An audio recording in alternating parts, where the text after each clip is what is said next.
Graça e paz, igreja! Hoje daremos continuidade ao nosso quadro Na Sala com o Pastor.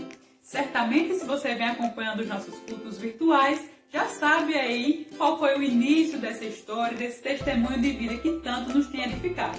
Portanto, sente aí que lá vem mais um trechinho dessa linda história. Isso é coisa de menino. Mais tarde, quando ele crescer, ele vai se conscientizar e depois deixa isto. Não sabia eles, tampouco eu, que ali estava iniciando um processo de transformação na minha casa.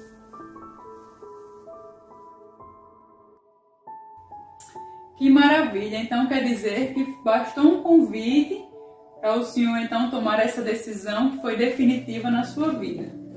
Com certeza. E hoje, que eu entendo, é que se cumpriu literalmente na minha vida o efeito da palavra de Deus. Hebreus capítulo 4. Diz, porque a palavra de Deus é viva e eficaz, mais penetrante do que espada alguma de dois gumes. Penetra a divisão da alma e espírito, juntas e medulas, e é apta para discernir pensamentos e intenção do coração. Que joia! E essa pessoa que fez o convite, o senhor conhecia, não conhecia? Era a irmã Betisa? Foi a mesma pessoa que convidou o senhor para ir para a igreja? Não, porque a Assembleia de Deus, na época, era, os homens sentavam de um lado e as mulheres do outro. Precisamente não lembro quem me convidou. Gostaria muito de saber, né? Continuando esse bate-papo ainda sobre a sua conversão e os efeitos dessa conversão. O senhor foi o primeiro da sua casa, os seus pais então pensaram que esse seria um momento passageiro, um sentimento, algo nesse sentido, né? Mas aí depois o senhor consolidou no seu coração essa decisão. E a família, como é que veio a reboque? Bom, o dia seguinte, né, no caso dia 17 de agosto, eu comecei a sentir as necessidades como uma boa pessoa eu vou chamar aqui um bom religioso, né? E vizinho da minha casa morava uma família, irmão José Paulino, a irmã Hilda, sua esposa, e tinha 3 filhos, né? Tinha a Lourdinha e tinha o José Paulino, que era conhecido como Pingo, era o apelido dele. E tinha a Helena. E eu prontamente chamei uma delas e pedi que escrevesse uma oração para mim. E ela, entendendo a minha simplicidade, fez escrever uma oração. E toda noite eu lia aquela oração. E aquilo foi tomando expressão na minha vida e surtindo efeito, né? Tem algumas coisas que hoje eu sinto muita falta, eu gostaria de ter comigo. Seria essa oração. A primeira Bíblia que eu ganhei, que foi o resultado de um desejo profundo. E eu gostaria de falar sobre isso. Deus tem seus caminhos. Um dia eu estava em casa brincando no quintal e sofri uma estrepada. Estava andando em cima de uma linha de casa que estava lá no quintal e ela tinha a parte tinha sido quebrada e fica aquela que chama de felpa, né? Muito bem, eu andando ali, na hora que eu escorreguei o pé um pouquinho, aí entrou. Isso me deu uma dor profunda no momento, e isso foi à tarde, e quando foi à noite, eu estava insuportável. A perna retesada, uma dor terrível, alguma coisa parecida assim como um tétano, seria. E eu sei que nessa dor, minha mãe sozinha, meu pai estava viajando, pois ele era ambulante, vendedor ambulante, estava no interior. E nessa hora, mamãe aflita, ela era uma mulher muito do lar, não tinha muita iniciativa para sair. E eu vi o seu pavor e eu disse, mamãe, chame a irmã Hilda para orar. Interessante que veio a família inteira. Que amor por uma vida, que valorizar uma criança na sua decisão. E eu sei que quando oraram por mim, minha perna não mexia mais, estava travada. Quando eles saíram, Eu olhei para a mamãe e disse: mamãe, se Jesus me curar, a senhora me dá uma Bíblia. Era o meu sonho. Tão grande o seu desejo de ver-me curado que ela disse: dou meu filho, se Jesus lhe curar, eu dou a Bíblia. E ali eu adormeci. Quando foi mais ou menos uma certa hora da noite, que eu não sei, lembro, eu fiquei deitado numa rede e tudo escuro no meu quarto, mamãe dormindo, e eu acordei. Aí mexi o pé, estirei a perna, estirou. Mexi para lá e para cá, não senti nada. Me levantei no escuro e fiquei firme, me firmei naquele pé que eu nunca suportava tocar. Vi que dava certo, estava tudo bem. Aí acordei. Ela acordou assim, apavorada, disse: mamãe, olha aqui. Eu bati, mexi, andei para um lado e outro da casa. Jesus me curou. Quando ela ficou feliz, eu disse: a senhora me dá a Bíblia? Ela disse: dou, meu filho. Menino pequeno pidão não esquece, viu? Pois é. No outro dia ela mandou comprar a Bíblia pequena da Sociedade Bíblica do Brasil, me lembro, custou 1.000 cruzeiros. Que hoje acho que não tem nem cifra, eles são R$1, né? Pois foi. E esse foi esse momento muito tremendos na minha vida. E Deus começou a trabalhar na minha família. Um dia meu pai foi fazer a feira de Cascavel, porque ele era no sábado, e ele saía na sexta, né? Na sexta à tarde. Então a rotina dele era sábado a feira em Cascavel, e de lá a gente ia para a cidade de Pacajus, onde fazia também a feira. E eu sei que num dia desse, numa sexta-feira dessa, ele me levou. E estávamos jantando. Lembro demais, uma sopa. Ele sentado na minha frente, e ele jantando. Naquele dia, o dono daquele pequeno restaurante disse: seu Severino, hoje é a inauguração da televisão aqui em Cascavel. Aí eu ouvi aquilo, mas nem liguei muito. E eu sei que continuamos tomando a sopa. Ele olhou para mim e disse: Humberto, quando a gente terminar de jantar, a gente vai lá no dormitório, que era um lugar esquisito, nos fundos de uma loja de seu Edmundo Bessa, loja de eletrodomésticos e móveis. Ele disse: a gente vai se aprontar e de lá nós vamos assistir a televisão. Gente, naquela hora foi um choque que eu tomei. Por quê? Porque a instrução que a gente recebia, a doutrina da igreja, na época, era proibido assistir televisão. E hoje está passando na televisão do povo, né? Tá vendo? Pois é. Mas é uma coisa que, sabia que eu não reprovo, porque Deus trabalha no tempo e no espaço. Com certeza. Não é? E naquela hora, tudo que me veio, eu vou pecar contra Deus, vou arranjar um jeito de não ir. E eu era muito medroso. E o lugar era muito esquisito, porque era nos fundos, não tinha energia, era a lamparina, a luz de lamparina. E eu simulei, né, um sono profundo. Disse: papai, estou morrendo de sono. O senhor vai, me arma minha rede, me deixa, eu fico deitado. E o senhor vai assistir a televisão, depois o senhor volta. E ele me conhecia, também não insistiu. Fomos, ele preparou tudo, me deitei na rede, morrendo de medo, mas orando, pedindo a Jesus que me guardasse ali. Né? E ele foi. Pouco tempo depois, ele chegou. Coisa de 15 minutos, talvez, porque a praça onde estava a televisão, o televisor era 2 quadras de onde estávamos hospedados. Ele chegou, falou e disse: Humberto, eu digo: pronto. Disse: já cheguei. Não me disse por quê, não demorou muito. Deitou-se. Quando foi no outro dia, nós fomos para a feira, ele organizou a banca. Ele tinha uma banca muito surtida de tecido, e preparou uma banquinha menor, ficava por trás da banca dele, e ele botava para eu vender. Já me ensinava, né, comércio, vender murim, algodãozinho, né, que vendia muito naquela época. Mas meu pai era assim, olhando para mim, todo desconfiado, como que envergonhado, mas eu não sabia também, ele não me disse nada. Passou. Depois é que ele contou, né, quando aconteceu o seu testemunho, ele contou.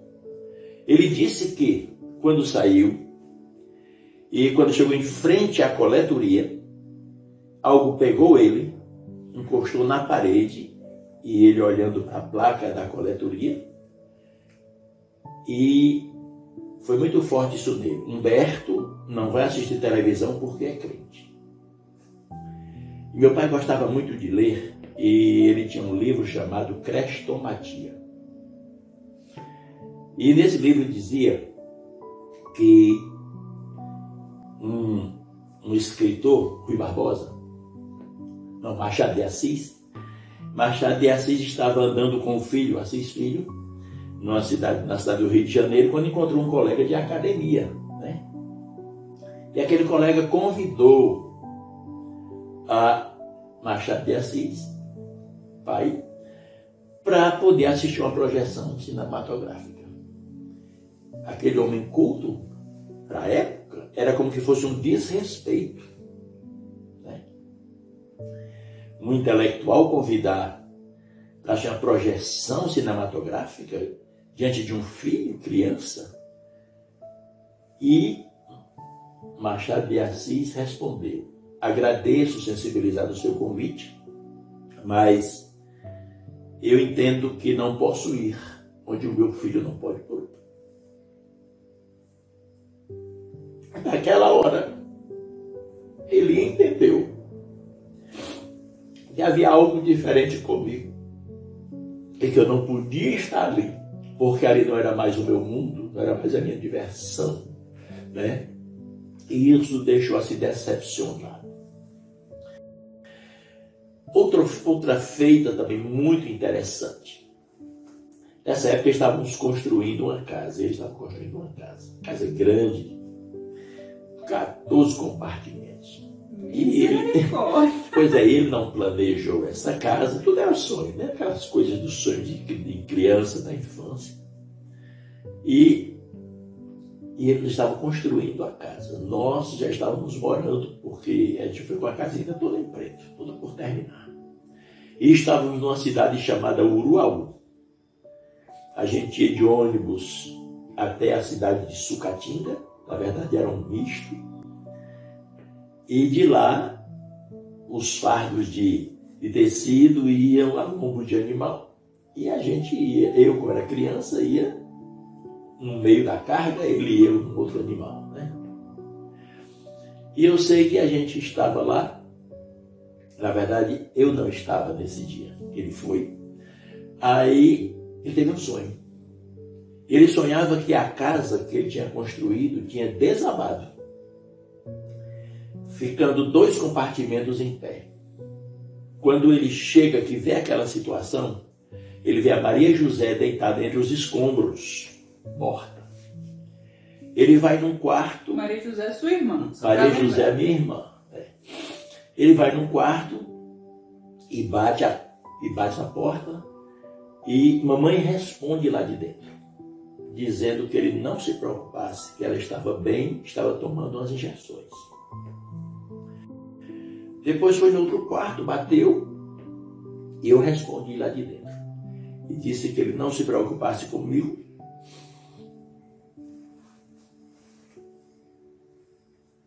porque o lugar onde eu estava era um lugar seguro.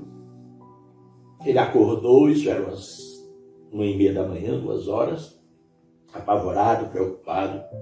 Não tinha transporte para voltar, não conseguiu mais conciliar o sono, e foi ficar debaixo de uma cobertura, né, de palha, que era uma mercearia, onde ele colocava a banca, né, durante a semana. Ficou sentado ali. Quando deu pouco tempo depois, começaram a chegar os pescadores que vinham se abastecer daquela mercearia para ir para o mar. E chegou um cidadão chamado Senhor Antônio, e olhou, São Severino, ele tinha uma voz assim um tanto rouca, muito tranquilo. O senhor aqui essa hora? Ele disse, Senhor Antônio, está acontecendo alguma coisa? Ele disse, não, senhor, mas Deus trabalhando. E aquele homem ficou inquietado, né, com o papai ali. E disse, São Severino, o senhor está tudo bem com o senhor? Ele disse, na verdade, seu Antônio, eu tive um sonho que muito me preocupou, perdi o sono. Ele tranquilo, cabisbaixo. Se o senhor podia me contar? E naquela hora, ele contou o sonho, escreveu o sonho, a situação da minha irmã Maria José, a da minha mãe e a minha. E ele ouviu, cabeça baixa, pensativo, disse, o senhor sabe dizer se seu filho o que é que ele é? Se ele tem religião? Meu pai ainda é descrente, né? Ele diz para lá que é crente. Era a resposta do homem natural.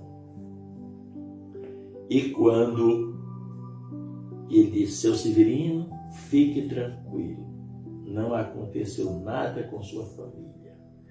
Esse sonho é espiritual. Aí começou a explicar, descreveu Maria José, como se fosse minha durinha de coração. Realmente Maria José brincava, me zombava muito de mim, porque ia assistir televisão na casa do seu Afonso, em frente da nossa casa, e eu não ia, né? Claro, criança ficava ruim para ir, mais o medo. Então, ele disse, a sua esposa diz que está trancada, recebendo umas injeções. Essas injeções são as palavras que o seu filho fala para ela. Foi aí que começou a pregar o evangelho para ele, né? Começou a pregar o evangelho para ele. E eu sei que num desses sonhos que papai teve,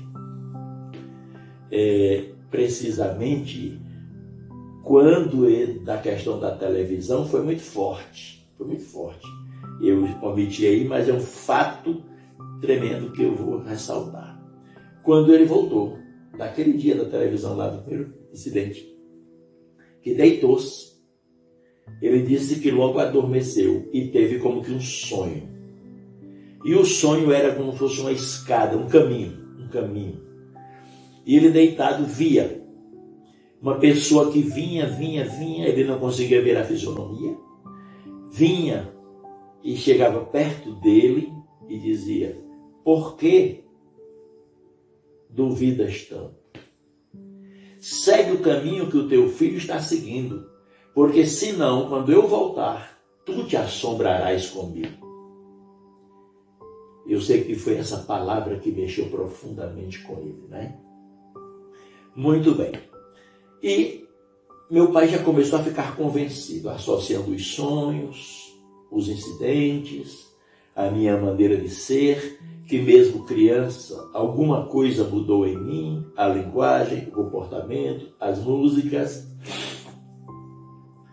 E ele, a essa altura, já frequentando as reuniões. Foi no sábado à noite. No domingo, um cidadão chamado Francisco, um velhinho, cabeça branca, bem magrinho, muito conhecido como Chiquinho Casado, era só freguês de papai. E chega do nada não, de Deus, né? Do nada, porque não havia relacionamento, amizade, e ficou por ali. Papai perguntou se seu Chiquinho Casado queria alguma coisa, ele não, e ficou insistindo, aquilo incomodou papai. Disse, seu Chiquinho, alguma coisa o senhor quer? Disponha. Talvez papai pensou numa necessidade, em algum dinheiro emprestado, não sei o que passou na cabeça dele. Ele disse, seu Severino, eu estou aqui para fazer um convite. Diga, seu Chiquinho, eu queria que o senhor fosse assistir um culto na minha casa. Papai disse, vou. Disse, mas é longe daqui, são 9 quilômetros. Aí ele disse, não tem problema, eu irei com todo prazer, seu Chiquinho. Mas quando foi no sábado seguinte, o irmão Chiquinho Casado foi para lá, para Chorozinho, veio do sítio, trouxe um cavalo e um jumento. Eu sei que nós somos para esse culto. Simples. Banquinho de tira, na casa dele. Seu Chiquinho casado, no caso o irmão Chiquinho casado, ele não sabia ler nem escrever. Mas eu nunca vi uma habilidade de conhecer a Bíblia, abrir no livro, dizer onde estava. Sem saber ler. Sem saber ler. E eu lembro, ele mandou o papai abrir a Bíblia no livro de João. O papai sabia nem que tinha um João na Bíblia. O papai era totalmente alheio assim ao Evangelho. E ele apontou mais ou menos, é por aqui. E o papai abriu. Aí ele foi dizer o que era capítulo, o que era versículo. E papai citou direitinho e fez a leitura. Quando terminou, seu Chiquinho casado, irmão Chiquinho casado, numa unção, explicou aquele texto bíblico tão profundamente. Né? Quando terminou, cantaram uma música, ele era presbiteriano. Cantaram um hino e vai encerrar. Quando vai encerrar, ele faz o convite. E quando faz o convite, papai diz que aceita. Diz que aceita. Agora é interessante que ele, quando foi para encerrar, disse: seu Severino, faça a oração para terminar. Papai não sabia nada de orar, papai ficou calado.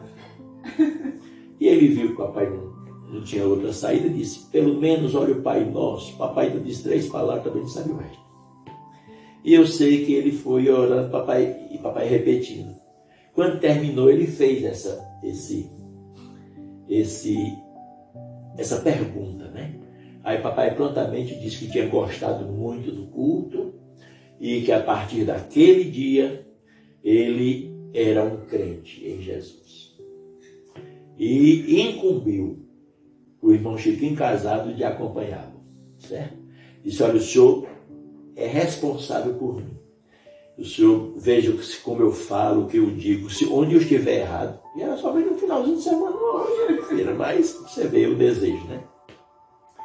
Eu sei que o irmão Chiquinho casado disse: o senhor mora em Fortaleza, tem seu filho. Eu estava sentado ali. Aí disse: olha, nós somos presbiterianos, mas o senhor escolhe uma igreja que o senhor desejar mais perto da sua casa. Ele disse: eu decido agora. Eu acho muito deselegante eu e meu filho sermos crentes e eu, num domingo, sair para uma igreja e meu filho para outra. Eu decido agora. Eu vou seguir o meu filho. Vou para a Assembleia de Deus. E daí foi e se congregou conosco. Por hoje nós vamos ficar por aqui, mas no próximo domingo você verá a continuação dessa história. Não deixe de comparecer às 17 horas ao nosso culto pela Igreja Digital. Que Deus te abençoe e até lá!